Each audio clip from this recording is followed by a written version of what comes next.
চৰকাৰী চাকৰি 10 অক্টোবৰত আমি প্ৰায় 40-50 হাজাৰ ল'ৰাক আৰু চাকৰি দিম।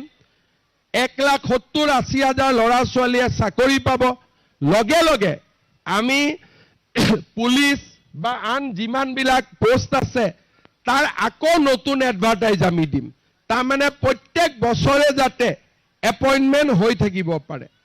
যি ল'ৰা ছোৱালীয়ে চাকৰি নাপায় তেওঁলোকৰ কাৰণে আমি আৰম্ভ কৰিছোঁ মুখ্যমন্ত্ৰীৰ আত্মনিৰ্ভৰ অসম আঁচনি। চৰকাৰে 2 লাখ টকাকৈ দিব আৰু নিজৰ ব্যৱসায় নিজে কৰিব পাৰিব। লাহে লাহে আমাৰ যুৱ বাহিনীৰ ল'ৰা ছোৱালী যিবিলাকে চাকৰি নাপাব তেওঁলোকক এই আঁচনিখনৰ লগত আমি জড়িত কৰি দি গৈ থাকিম। অৰ্থাৎ আজি আমাৰ চৰকাৰখনে যিমানবিলাক আঁচনি হাতত লৈছে কোনেও ল'ব পৰা নাছিল। 21 আগষ্টৰ পৰা নলবাৰীত আমি আৰম্ভ কৰিম আত্মসহায়ক গোটৰ বাইদেউসকলৰ লাখপতি বাইদেউ বনাবৰ কাৰণে 10,000কৈ দিয়াৰ যিটো আঁচনি সেইটো আমি 21 আগষ্টৰ পৰা আৰম্ভ কৰিম। আৰু কেইদিন আছে? 20 দিন আছে। প্ৰত্যেক মাহত 10টা 20টা সমষ্টিত আমি দি গৈ থাকিম। আৰু ইলেকশ্যনৰ আগতে 126টা সমষ্টিতে আমি সকলোকে 10,000 টকা দি দিম। 10,000ৰ পিছত অহাবাৰ 25,000, তাৰ পিছত 50,000।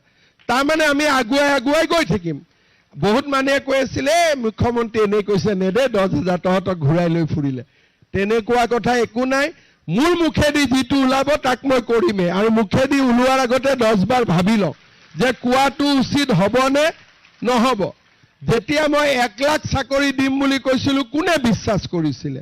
এতিয়া মানুহক 2 লাখ বুলি ক'লেও বিশ্বাস কৰিব। কিয়? আগৰ কামটো আমি কৰি দেখুৱালোঁ। কিন্তু এটা আমাৰ কাম আছে। অসমত যেতিয়া চাকৰি ওলায় এতিয়া সকলো মানুহে জানে যে এই চাকৰিত কোনেও টকা পইচা নলয়। সকলো মানুহে চাকৰি পাব পাৰে। কিন্তু এই বিশ্বাসটো কোকৰাঝাৰৰ চাকৰিটো আমি আনিব লাগিব। যাতে দিছপুৰত যেনেকৈ চাকৰি সকলো জাতি জনগোষ্ঠীৰ মানুহে পায়, মেৰিটত পায়। অহাবাৰৰ পৰা BTCটো যিমান চাকৰি ওলাব মেৰিটত হ'ব লাগিব, সকলো জাতি জনগোষ্ঠীৰ মানুহে পাব লাগিব।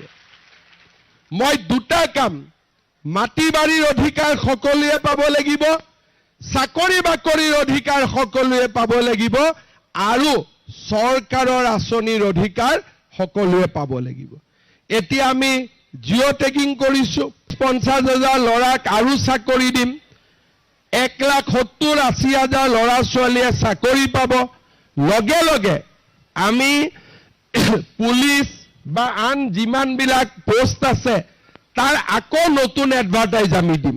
তাৰমানে প্ৰত্যেক বছৰে যাতে এপইণ্টমেণ্ট হৈ থাকিব পাৰে।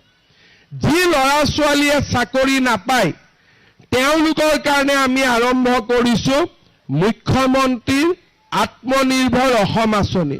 চৰকাৰে 2 লাখ টকাকৈ দিব আৰু নিজৰ ব্যৱসায় নিজে কৰিব পাৰিব। লাহে লাহে আমাৰ যুৱ বাহিনীৰ ল'ৰা ছোৱালী যিবিলাকে চাকৰি নাপাব তেওঁলোকক এই আঁচনিখনৰ লগত আমি জড়িত কৰি দি গৈ থাকিম। অৰ্থাৎ আজি আমাৰ চৰকাৰখনে যিমানবিলাক আঁচনি হাতত লৈছে কোনেও ল'ব পৰা নাছিল। 21 আগষ্টৰ পৰা নলবাৰীত আমি আৰম্ভ কৰিম 10 অক্টোবৰত আমি প্ৰায় 40-50 হাজাৰ ল'ৰাক আৰু চাকৰি দিম। 1,70,80 হাজাৰ ল'ৰা ছোৱালীয়ে চাকৰি পাব। লগে লগে আমি পুলিচ বা আন যিমানবিলাক পোষ্ট আছে তাৰ আকৌ নতুন এডভাৰটাইজ আমি দিম। তাৰমানে প্ৰত্যেক বছৰে যাতে এপইণ্টমেণ্ট হৈ থাকিব পাৰে। যি ল'ৰা ছোৱালীয়ে চাকৰি নাপায় তেওঁলোকৰ কাৰণে আমি আৰম্ভ কৰিছোঁ মুখ্যমন্ত্ৰীৰ আত্মনিৰ্ভৰ অসম আঁচনি। চৰকাৰে 2 লাখ টকাকৈ দিব আৰু নিজৰ ব্যৱসায় নিজে কৰিব পাৰিব। লাহে লাহে আমাৰ যুৱ বাহিনীৰ ল'ৰা ছোৱালী যিবিলাকে চাকৰি নাপাব তেওঁলোকক এই আঁচনিখনৰ লগত আমি জড়িত কৰি দি গৈ থাকিম। অৰ্থাৎ আজি আমাৰ চৰকাৰখনে যিমানবিলাক আঁচনি হাতত লৈছে কোনেও ল'ব পৰা নাছিল। 21 আগষ্টৰ পৰা নলবাৰীত আমি আৰম্ভ কৰিম আত্মসহায়ক গোটৰ বাইদেউসকলৰ লাখপতি বাইদেউ বনাবৰ কাৰণে 10,000কৈ দিয়াৰ যিটো আঁচনি সেইটো আমি 21 আগষ্টৰ পৰা আৰম্ভ কৰিম। আৰু কেইদিন আছে? 20 দিন আছে। প্ৰত্যেক মাহত 10টা 20টা সমষ্টিত আমি দি গৈ থাকিম। আৰু ইলেকশ্যনৰ আগতে 126টা সমষ্টিতে আমি সকলোকে 10,000 টকা দি দিম। 10,000ৰ পিছত অহাবাৰ 25,000, তাৰ পিছত 50,000। তাৰমানে আমি আগুৱাই গৈ থাকিম। বহুত মানুহে কৈ আছিলে মুখ্যমন্ত্ৰী এনেই কৈছে নেদে 10,000 তহঁতক ঘূৰাই লৈ ফুৰিলে। তেনেকুৱা কথা একো নাই। মোৰ মুখেদি যিটো ওলাব তাক মই কৰিমেই। আৰু মুখেদি ওলোৱাৰ আগতে 10 বাৰ ভাবি লওঁ যে কোৱাটো উচিত হ'বনে নহ'ব। যেতিয়া মই 1 লাখ চাকৰি দিম বুলি কৈছিলোঁ কোনে বিশ্বাস কৰিছিলে? এতিয়া মানুহক 2 লাখ বুলি ক'লেও বিশ্বাস কৰিব। কিয়? আগৰ কামটো আমি কৰি দেখুৱালোঁ। কিন্তু এটা আমাৰ কাম আছে। অসমত যেতিয়া চাকৰি ওলায় এতিয়া সকলো মানুহে জানে যে এই চাকৰিত কোনেও টকা পইচা নলয়।